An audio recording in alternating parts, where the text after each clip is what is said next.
Cinsiyyət hesablama məsələsində neçənci dəfədir mənə soruşursunuz. Bu videonu çalışın yoldaşınızla beraber izleyin. Yəni bir kişi xeylağı ilə, maşından başı çıxan bir kişi ilə beraber izleyin. O sizə nə dediyimi izah eləyəcək. Çünki lori dildə dedim olmadı, tibbi dildə dedim olmadı.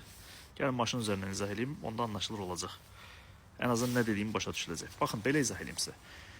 Ümumiyyətlə elə bir şey yoxdur. Hesablama yöntəmi ilə, təqvim yöntəmi ilə cinsiyyət planlama deyə bir şey yoxdur. Bunu eləyən həkim yoldaşlar varsa da özləri bu videonu, onsuz da pasientlərdən çox həkimlər izləyir mənim videomu, özlərinə ölçü götürsünlər. Təsəvvür edin, yolda gedirsiniz. Kürdəmirdən keçəndə maşının korobkasından səs gəlir. Maşınınız da tutaq ki, deyək ki, Porsche-dir. Qəliz bir korobka sistemi var onun. Dönürsünüz profilaktoriyaya ki, görün bəlkə altına nəsə ilişibdir. Ustanın yamasına çıxanda usta deyir ki, bunun korobkasında da problem. Elə söküb indi mən burada baxacam buna. Yəni məsələ nədir? Bakıda servisində belə çox az ustanın başı çıxan bir məsələni siz Kürdəmir yolunda hansısa bu işi bildiyini iddia edən bir ustanın yanında söksəniz, uğursuz olma ehtimalınız çox yüksəkdir.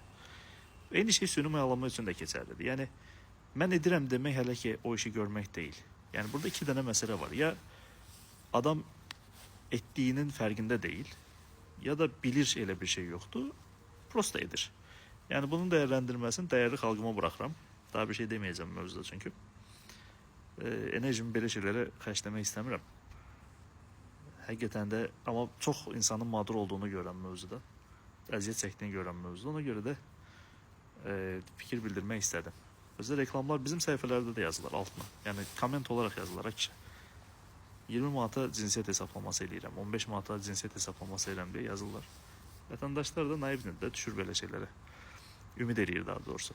Onsuz da 50%'dir. Yəni ya oğlan çıxacaq ya qız. 20 nəfər hesablayıbsa, bunlardan 10'unu doğru bilirsə, həmin 10 nəfər ortalıqda fırlanır, deyir ki, bəli, mən hesapladım, doğru çıxır. 10 nəfər də geri qalan insanların fikrini yayındırır. Belə bir qəribə bir ortamın içinə düşmüşük bu cinsiyyət məsələsində.